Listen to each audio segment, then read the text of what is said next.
बिस्मिल्लाहिर्रहमानिर्रहीम। Welcome to my YouTube channel. आज जो टॉपिक हम लर्न करेंगे that is human resource planning. इस टॉपिक में हम जानेंगे कि ह्यूमन रिसोर्स प्लानिंग क्या होती है, इसके क्या ऑब्जेक्टिव हैं और साथ में हम सीखेंगे कि ह्यूमन रिसोर्स प्लानिंग प्रोसेस क्या होता है।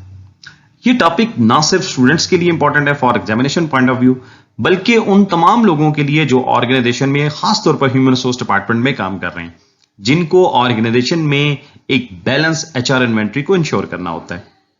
वीडियो शुरू करने से पहले मैं आपसे गुजारिश करूंगा, अगर आप हमारे इस चैनल पर नए हैं तो please do subscribe our channel and don't forget to press the bell icon ताकि आप हमारी हर आने वाली नई वीडियो को देख सकें।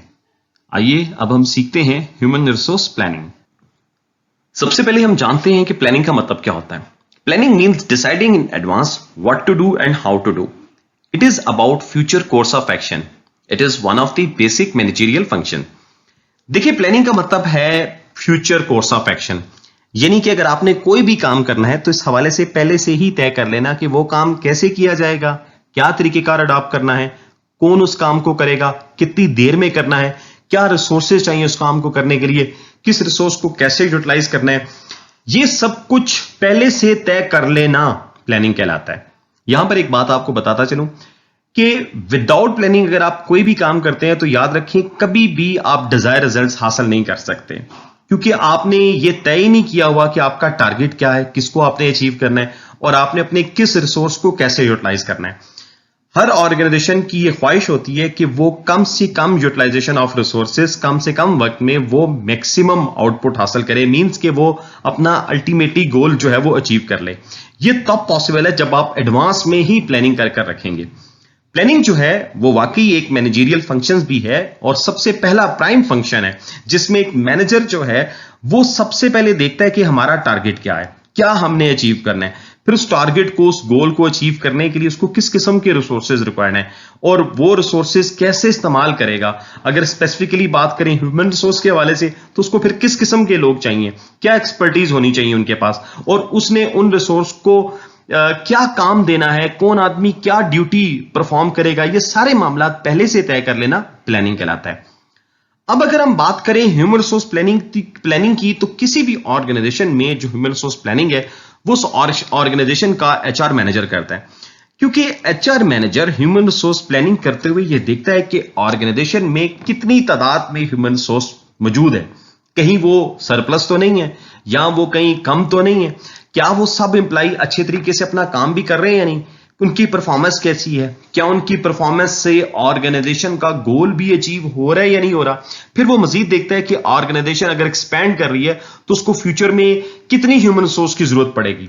इसी तरह एचआर मैनेजर देखता है कि ऑर्गेनाइजेशन का गोल क्या है, वो उसको समझता है, वो देखता है कि उस गोल को अचीव करने के लिए उसको किस किस्म की ह्यूमन रिसोर्स रिक्वायर्ड है, किस किस्म की लोगों के पास स्किल्स, नॉलेज, एबिलिटीज हो जिनको वो हायर करे ताकि वो अपनी परफॉर्मेंस से उस ऑर्गेनाइजेशन का गोल अचीव करें।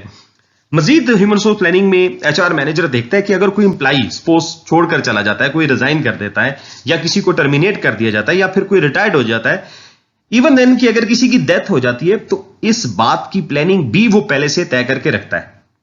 मींस के सिचुएशन में जो पोजीशन वेकेंट होती है वो बंदोबस्त करता है कि क्या आया उसको एग्जिस्टिंग एचआर से पूरा करना है या फिर बाहर से नया बंदा भर्ती किया जाएगा। ये सब कुछ एचआर मैनेजर अपनी एचआर प्लानिंग में कर रखता है। एचआर मैनेजर के लिए जरूरी है कि वो through human resource planning organisation में एक रिक्वायर्ड तादाद में ह्यूमन कैपिटल रखता है, ताकि वो ह्यूमन कैपिटल ऑर्गेनाइजेशन का गोल जो है वो अचीव करने में हेल्पफुल होती है। अब यहां पर हम देखते हैं स्टीफन फी रॉबिन ने एक डेफिनेशन दी ह्यूमन रिसोर्स प्लानिंग के ऊपर जो बहुत ज्यादा फेमस है। मोस्टली बुक्स के अंदर आप जो है वो इस डेफिनेशंस को देखेंगे। आइए इसको भी समझते हैं। Human resource planning is the process by which an organisation ensures that it has right number and kind of people at the right place at the right time, capable of effectively and efficiently completing those tasks that will help the organization to achieve its overall goal। सारी बात आपको explain करता हूं। Stephen फी robin ने कहा कि human resource planning एक ऐसा प्रोसेस है जिसके जरिए एक ऑर्गेनाइजेशन ये इंश्योर करती है कि उसके पास रिक्वायर्ड तादाद में ह्यूमन रिसोर्स मौजूद हो, और यह भी देखना होता है कि वो ह्यूमन रिसोर्स ना तो तादाद में सरप्लस हो और ना ही कम। अगर तादाद में ज्यादा होंगे तो ऑर्गेनाइजेशन पर फाइनेंशियल बर्डन आएगा, और अगर तादाद में कम होंगे तो एग्जिस्टिंग एम्प्लॉइज पर वर्क बर्डन आएगा और वो फिर काम के हवाले से फटीग महसूस करेंगे। इसी तरह से राइट पर्सन मींस कि जो required knowledge, skills, abilities organisation को चाहिए वही लोग ऑर्गेनाइजेशन में भर्ती की जाए ताकि उनकी परफॉर्मेंस से ऑर्गेनाइजेशन अपने गोल्स अचीव करे। फिर राइट प्लेस मींस कि जिसके पास जिस काम की वर्क स्पेशलाइजेशन है वो उससे रेलिवेंट काम करे। मतलब कि अगर एम्प्लॉय के पास मार्केटिंग का नॉलेज है, उसकी एक्सपर्टीज है, तो वो मार्केट से रेलिवेंट ही जॉब परफॉर्म करे, तभी वो अच्छे तरीके से जो है वो अपना काम कर सकेगा। इसी तरह से राइट टाइम यानी कि आप पहले से ही तय कर ले कि कौन सा ह्यूमन सोर्स कब चाहिए। फर्ज करें अगर आपका एम्प्लॉय आपको छोड़ के चला जाता है, से कि वो 1 मंथ नोटिस आपको देता है, तो ये ह्यूमन सोर्स डिपार्टमेंट की जिम्मेदारी है कि with in that notice period वो अल्टरनेट भी अरेंज करे, चाहे वो इंटरनल अरेंजमेंट है या फिर बाहर से बंदा भर्ती करना है। ऐसा अगर नहीं होता या अगर आप ड्यूरिंग दैट टाइम फ्रेम आप बंदा अरेंज नहीं करते तो फिर क्या होगा, जब वो बंदा आपको छोड़कर चला जाएगा तो उसकी पोजीशन खाली रह जाएगी और उस पोजीशन के खाली रहने से उसका काम मुतासर होगा, जो अल्टीमेटली ऑर्गेनाइजेशन के गोल को टाइमली अचीव करने में असरअंदाज हो सकता है। फिर अपनी एचआर को कैपेबल बनाना मींस कि ह्यूमन रिसोर्स प्लानिंग के जरिए यह देखा जाता है कि हम अपनी एग्जिस्टिंग एचआर को इफेक्टिव और एफिशिएंट बनाएं, मींस कि उनकी ट्रेनिंग और डेवलपमेंट की जाए साथ साथ, ताकि उनकी परफॉर्मेंस जो है वो बेहतर हो और वो अपने टास्क को इफेक्टिव और एफिशिएंट तरीके से परफॉर्म करे और जो अल्टीमेटली क्या करेगा वो ऑर्गेनाइजेशन के गोल्स को अचीव करने में हेल्पफुल होगी। सबसे पहले हम जानते हैं objectives of human resource planning क्या है। First one is efficient utilisation of existing human resource. देखिए हर एक ऑर्गेनाइजेशन का ये टारगेट होता है कि जो वर्कर्स उनकी ऑर्गेनाइजेशन में काम कर रहे हैं उनका एक एफिशिएंट यूटिलाइज किया जाए। इसी काम के लिए वो उनकी परफॉर्मेंस को मैनेज करते हैं, उनकी परफॉर्मेंस को अप्रेज किया जाता है, एवेल्युएट किया जाता है और देखा जाता है कि उनकी जो एग्जिस्टिंग ह्यूमन रिसोर्स है उनकी क्या कैपेसिटी है, उनकी क्या कैपेबिलिटी है।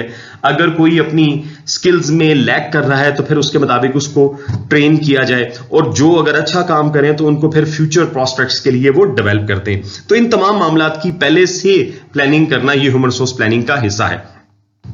Next is meet organisation need of human resource with necessary qualification, skills, knowledge, experience and aptitude.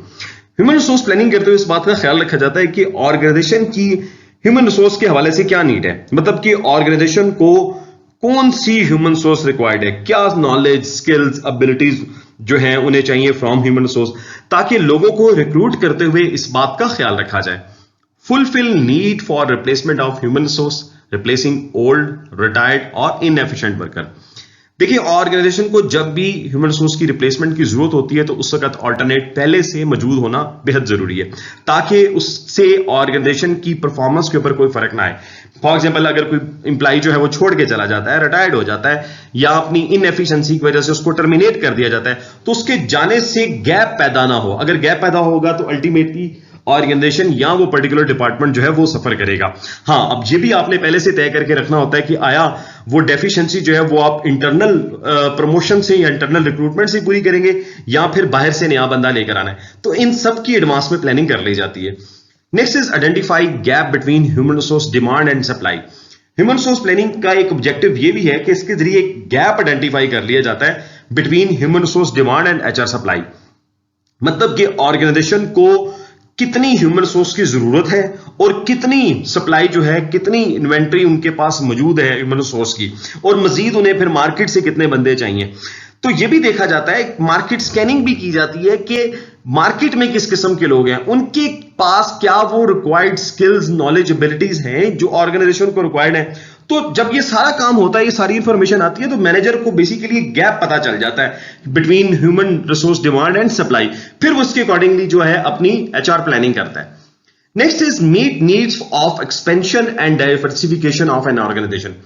देखिए अगर ऑर्गेनाइजेशन एक्सपेंड कर रही है, नया जो है सेटअप बना रही है, ऑर्गेनाइजेशन का साइज बढ़ रहा है या ऑर्गेनाइजेशन डाइवर्सिफिकेशन की तरफ जा रही है, बिल्कुल एक नई डायरेक्शन की तरफ एक नया सेटअप एस्टेब्लिश कर रही है, तभी ऑर्गेनाइजेशन को ह्यूमन रिसोर्स की जरूरत पेश आती है और इसके हवाले से पहले से ही तय कर लिया जाता है कि ऑर्गेनाइजेशन की नीड को कब और कैसे पूरा करना है। Next is anticipate cost of human resource which facilitates HR budgeting. Human resource planning का ऑब्जेक्टिव यह भी है कि ह्यूमन रिसोर्स जो है ऑर्गेनाइजेशन में आपको बताया कि अपना एक बड़ा इंपॉर्टेंट रोल प्ले करती है। अब आपको जितनी भी ह्यूमन सोर्स रिक्वायर्ड होती है, आप उस हवाले से पहले से ही एडवांस में पैसा जो है बजट में रख लेते हैं, ताकि बाद में किसी किस्म की कोई फाइनेंशियल रिस्ट्रिक्शन ना आए। तो ये वो तमाम objectives of human source planning है। इनके अलावा और भी बहुत सारे ऑब्जेक्टिव्स हो सकते हैं, बट मोस्ट कॉमन जो सबसे ज्यादा इंपॉर्टेंट है वो भी मैंने आपके साथ डिस्कस की है। अभी नेक्स्ट स्लाइड्स पर हम समझते हैं कि ह्यूमन सोर्स प्लानिंग प्रोसेस वो क्या है। अब हम बात करते हैं ह्यूमन सोर्स प्लानिंग प्रोसेस की। देखिए, अब तक जितनी भी हमने एचआर प्लानिंग के हवाले से बात की है, उसका खुलासा यह है कि एक ऑर्गेनाइजेशन थ्रू एचआर प्लानिंग ये देखती है कि उसकी future demand of human resource क्या है और कितने लोग उसके पास मौजूद हैं, कितने मजीद रिक्वायर्ड हैं। इन सब मामलात की पहले से प्लानिंग कर लेना ये ह्यूमन रिसोर्स प्लानिंग कहलाता है। इस प्लानिंग का एक प्रोसेस है जो स्टेप बाय स्टेप फॉलो किया जाता है। आप अपनी स्क्रीन पर देख रहे हैं, there are 7 steps. First one is analyse objective, second current HR inventory, third forecast demand and supply, fourth estimate gap, fifth formulate plan, sixth implement plan and last is monitor control and feedback। अब हम one by one हर एक step को understand करने की कोशिश करते हैं। सबसे पहले है एनालाइज ऑब्जेक्टिव। इसमें देखा जाता है कि ऑर्गेनाइजेशन का इटसेल्फ क्या गोल है, वो खुद से क्या अचीव करना चाहती है, क्योंकि फिर ऑब्जेक्टिव्स या गोल्स के मुताबिक ह्यूमन रिसोर्स की जरूरत होती है कि जो ह्यूमन रिसोर्स रिक्वायर्ड है उनके पास क्या एक्सपर्टीज हो, क्या नॉलेज हो, उनके पास कौन सी स्किल्स हो जिनकी बदौलत ऑर्गेनाइजेशन जो है वो अपना गोल अचीव कर सके। फिर इसके बाद हर डिपार्टमेंट के ऑब्जेक्टिव्स को आइडेंटिफाई किया जाता है। जिस तरह ऑर्गेनाइजेशन में वेरियस डिपार्टमेंट्स होते हैं, लाइक मार्केटिंग है, फाइनेंस है, एचआर है, एडमिन है, प्रोडक्शन ऑपरेशंस डिपार्टमेंट है, तो हर डिपार्टमेंट के डिफरेंट ऑब्जेक्टिव्स होते हैं। फिर इन्हीं ऑब्जेक्टिव्स के मुताबिक ह्यूमन रिसोर्स की जरूरत होती है, जो डिपार्टमेंट टू डिपार्टमेंट वेरी करती है। मिसाल के तौर पर अगर आप मार्केटिंग डिपार्टमेंट की बात करें तो उन्हें जो ह्यूमन रिसोर्स रिक्वायर्ड होगी, सपोज अगर वो अपनी सेल्स टीम के लिए कोई बंदे चाहते हैं, तो वो चाहेंगे कि उनको मार्केट से ऐसे लोग मिलें जिनकी कम्युनिकेशन स्किल्स अच्छी हो, जिनके पास सॉफ्ट स्किल्स ज्यादा हो।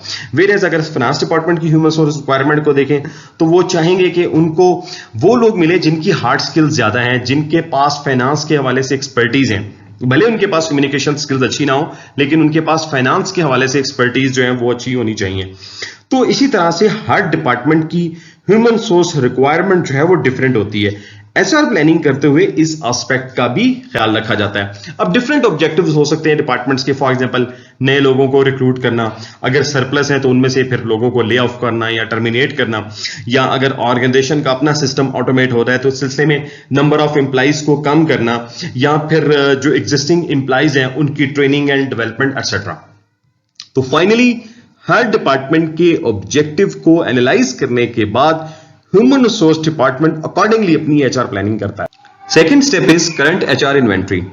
ऑब्जेक्टिव्स को एनालाइज करने के बाद जो ह्यूमन रिसोर्स मैनेजर है या एचआर डिपार्टमेंट है वो ये देखता है कि जो ऑर्गेनाइजेशन या डिपार्टमेंट्स की नीड्स हैं, क्या उसके मुताबिक हमारे पास लोग मौजूद भी हैं। वो देखते हैं कि हमारे पास जो एचआर मौजूद है वो कितनी तादाद में है। अगर सरप्लस है तो उनमें से कितनों को रिटायर करना है, कितनों को ले ऑफ करना है, या कितनों को टर्मिनेट करना है। इसी तरह अगर शॉर्टेज है तो वो देखते हैं कि कितने मजीद लोग आपको रिक्वायर्ड हैं। साथ साथ ये भी देखा जाता है जो एग्जिस्टिंग एचआर मौजूद है उनकी क्या कैपेबिलिटीज हैं, क्या कैपेसिटी है उनके पास, कितनी एक्सपर्टीज वो रखते हैं कि वो अपने अपने डिपार्टमेंट्स के ऑब्जेक्टिव को अचीव कर सकें। साथ साथ उनकी परफॉर्मेंस को भी देखा जाता है। ये सब काम जो है ये एचआर मैनेजर को हेल्प करता है कि जो अपकमिंग एचआर रिक्वायरमेंट आएंगी कि उसने फिर इनको कैसे फिलअप करना है, चाहे वो इनको प्रमोशन की सूरत में ये करे या फिर उसने न्यू रिक्रूटमेंट करनी है। मजीद ये देखते हैं कि जो हमारी एग्जिस्टिंग एचआर है क्या वो इस काबिल भी है कि वो हमारी फ्यूचर की नीड्स को पूरा कर सके। मींस क्या उनमें इतनी एक्सपर्टीज, इतनी उनमें सलाहियत है कि अगर हम उनको प्रमोट करें तो वो हमारे डिपार्टमेंट्स के ऑब्जेक्टिव या ऑर्गेनाइजेशन के ऑब्जेक्टिव्स को अचीव कर लें। अगर उनमें कैपेसिटी नहीं है तो फिर वो देखता है कि नहीं, हमें तो बाहर से जो है वो बंदा लेकर आना है। तो इन तमाम मामलात का फायदा ये होता है कि मैनेजर को, एचआर मैनेजर को ये अंदाजा हो जाता है कि जो भी फ्यूचर में ह्यूमन रिसोर्स रिक्वायरमेंट होंगी उनमें से कितने लोगों को इंटरनली जो है वो रिक्रूट कर लेना है और कितने लोग ऐसे होंगे जो हमें बाहर से हायर करने पड़ेंगे। Third step is forecast HR demand and HR supply. देखिए, एचआर मैनेजर जो है वो ऑर्गेनाइजेशन या डिपार्टमेंट्स के ऑब्जेक्टिव जानने के बाद, अपनी इंटरनल एचआर इन्वेंट्री को देखने के बाद, अब वो अपनी फोरकास्ट कर सकता है ह्यूमन रिसोर्स डिमांड और human resource supply. For example, अगर डिपार्टमेंट की रिक्वायरमेंट है 10 लोग और डिपार्टमेंट के पास है 8 लोग, तो इसका मतलब यह है कि 2 मजीद लोगों की जरूरत पड़ेगी। और इसी तरह से कि अगर रिक्वायरमेंट 10 लोगों की है, डिपार्टमेंट के पास 12 लोग हैं, तो इसका मतलब यह है कि 2 लोग ज्यादा हैं, मींस के आपको मजीद एचआर की जरूरत नहीं पड़ेगी। तो अपनी डिमांड और एग्जिस्टिंग एचआर इन्वेंट्री के कंपैरिजन के बाद एचआर मैनेजर को यह पता चल जाता है कि एचआर की शॉर्टेज है या सरप्लस। अगर शॉर्टेज है तो फिर वो देखता है कि इस शॉर्टेज को पूरा करने के लिए क्या उसको इंटरनल रिक्रूटमेंट करनी है या फिर एक्सटर्नल रिक्रूटमेंट करनी है। लेकिन साथ साथ वो एक मार्केट स्कैनिंग भी करता है, वो देखता है कि जो ह्यूमन रिसोर्स हमें रिक्वायर्ड है क्या मार्केट में उस कैपेसिटी, उस कैपेबिलिटी, उस नॉलेज, एक्सपर्टीज, स्किल्स के लोग भी मौजूद हैं। अगर तो मार्केट में लोग तादाद में ज्यादा हैं, मींस कि अगर अनएम्प्लॉयमेंट है मार्केट में ज्यादा है, तो एचआर मैनेजर को यह अंदाजा हो जाता है कि लोग बासानी उसको मिल सकते हैं, कम तनख्वाह पे भी मिल सकते हैं। लेकिन अगर मार्केट में शॉर्टेज है या मार्केट में जो है वो लोगों की तादाद कम है, तो फिर उसको पता है कि मुझे जो है अपनी पोजीशंस को फिल करने के लिए एक्स्ट्रा एफर्ट्स की जरूरत पड़ेगी, मुझे लोगों को हायर रेम्यूनरेशंस के ऊपर लेकर आना पड़ेगा, या फिर मुझे अपनी इंटरनल जो है एग्जिस्टिंग ह्यूमन रिसोर्स जो है उससे ही काम चलाना पड़ेगा। तो इस सारे मामले से ह्यूमन रिसोर्स मैनेजर जो है वो अपनी फोरकास्ट कर लेता है, अपनी एचआर डिमांड को भी और एचआर सप्लाई को भी। Fourth step is estimate gap. अब देखिए, जब आप अपनी ह्यूमन रिसोर्स डिमांड और सप्लाई का कंपैरिजन करते हैं तो एक गैप आपको मिलता है, और ये गैप आपको बताता है कि आपके पास ह्यूमन रिसोर्स की शॉर्टेज है या वो सरप्लस है। फिर इसी के मुताबिक जो है वो एचआर प्लानिंग की जाती है। मींस कि अगर एम्प्लॉइज की शॉर्टेज है तो कितने नंबर ऑफ एम्प्लॉइज जो है आपने मजीद हायर करने हैं और कहां से करने हैं, इंटरनल करने हैं या एक्सटर्नल करने हैं। और अगर सरप्लस है तो कितनों को टर्मिनेट करना है, कितनों की ट्रांसफर करनी है। और फिर गैप आपको बताता है कि कितने एम्प्लॉइज जो हैं आपके पास जो मौजूद हैं उनमें से कितनों को ट्रेनिंग देनी है, कितनों को फ्यूचर प्रोस्पेक्ट्स के लिए आपने डेवलप करना है, ताकि ऑर्गेनाइजेशन की जो नीड्स हैं और के जो गोल्स हैं उनको हम इजीली अचीव कर सकें। Next is formulate plan. अब जैसे ही ह्यूमन रिसोर्स डिमांड और ह्यूमन रिसोर्स सप्लाई के कंपैरिजन के बाद एक गैप आइडेंटिफाई होता है, देन एचआर मैनेजर जो है वो एक प्लान तैयार करता है। इस प्लान में वो तय करता है कि उसने कितने नंबर ऑफ जो एम्प्लॉइज हैं उनको मजीद रिक्रूट करना है और उनकी क्या क्या स्किल्स होंगी, कब किसको रिक्रूट करना है, किस पोजीशन के ऊपर उसको भर्ती करना है, कितने नए लोगों को ट्रेनिंग देनी है, कितने एग्जिस्टिंग लोगों को ट्रेनिंग देनी है, कितनों को ट्रांसफर करना है, कितने लोगों की प्रमोशन करनी है, कितने लोगों ने रिटायर्ड होना है, या फिर कितने लोगों को जो है वो टर्मिनेट करना है। तो ये सारी चीजें जो है वो एक प्लान के अंदर तय कर ली जाती हैं। Next is implementation of plan. अब जैसे ही ह्यूमन रिसोर्स प्लान तैयार हो जाता है तो इसको साथ ही ऑर्गेनाइजेशन में इंप्लीमेंट कर दिया जाता है, और इंप्लीमेंट करते हुए इस बात का खास ख्याल रखा जाता है कि वो जो एचआर प्लान है वो ऑर्गेनाइजेशन या डिपार्टमेंट के ऑब्जेक्टिव्स के साथ अलाइन हो। मींस के जो भी आपने प्लानिंग की है वो ऑर्गेनाइजेशन और डिपार्टमेंट के लिए फेवरेबल हो, उससे किसी भी किस्म का कोई डिपार्टमेंट या ऑर्गेनाइजेशन सफर ना करे। Last step is monitor, control and feedback. अब जैसे ही एचआर प्लान को इंप्लीमेंट कर दिया जाता है तो साथ साथ उसकी मॉनिटरिंग भी की जाती है। देखा जाता है कि तमाम एक्टिविटीज ठीक उसी तरीके से काम कर रही हैं जैसे एचआर प्लानिंग में तय किया गया। फिर इसी तरह से डिपार्टमेंट से इनपुट या फीडबैक भी लिया जाता है कि इस एचआर प्लानिंग से उनको फायदा भी हासिल हो रहा है या नहीं, ताकि अगर कोई वेरिएशन है, कहीं कोई डेफिशिएंसी है, तो फिर अप्रोप्रिएट चेंजेस करके जो ऑर्गेनाइजेशन की नीड्स हैं उसको पूरा किया जाए और ऑर्गेनाइजेशन जो है वो स्मूथली अपने गोल्स को अचीव करे और ह्यूमन रिसोर्स जो ऑर्गेनाइजेशन में काम कर रही है वो एफिशिएंट और इफेक्टिव तरीके से ऑर्गेनाइजेशन के गोल अचीव करने में हेल्पफुल हो। मैं उम्मीद करता हूं कि आज आपने ह्यूमन रिसोर्स प्लानिंग को अच्छे से समझा होगा। वीडियो अच्छी लगी हो तो हमारे चैनल को जरूर सब्सक्राइब कीजिएगा, शेयर कीजिएगा। अपना बहुत ज्यादा ख्याल रखें। Stay blessed.